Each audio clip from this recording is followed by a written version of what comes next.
Au deuxième chapitre du Conseil de ministres de ce jour, relatif au point d'information, le vice-premier ministre, ministre de l'Intérieur, a présenté les rapports sur l'État et l'administration du territoire.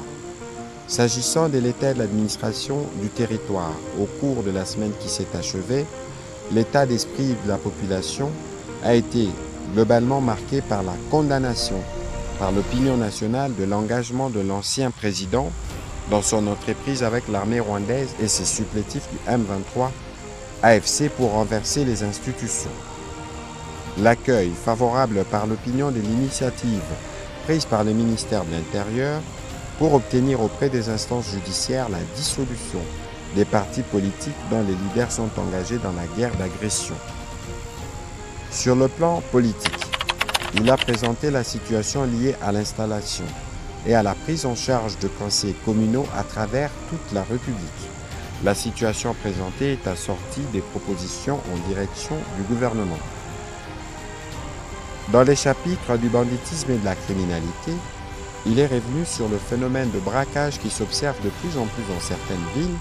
Il a rassuré d'une part l'intensification de l'opération Lobo et d'autre part rappelé la nécessité de réduire au plus vite le nombre de policiers commis à la sécurité de privés pour renforcer les équipes sur les terrains.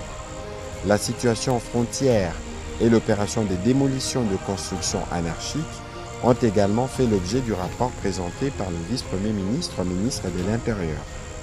Dans la suite du vice-premier ministre, ministre de l'Intérieur, informé le Conseil avoir signé l'arrêté ministériel portant création et attribution du comité d'organisation de ces assises.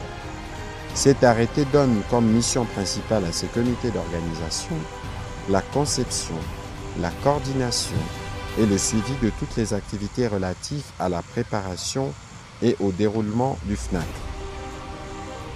Les principaux participants sont les chefs coutumiers, les administrateurs des territoires, les délégués des gouvernements provinciaux, les ministères sectoriels transversaux, la présidence, la primature, la société civile. Il y aura également la participation des autorités coutumières de pays de différentes régions d'Afrique et du monde pour les partages d'expériences. Les travaux sont prévus du 30 au 3 juillet et seront lancés par le président de la République.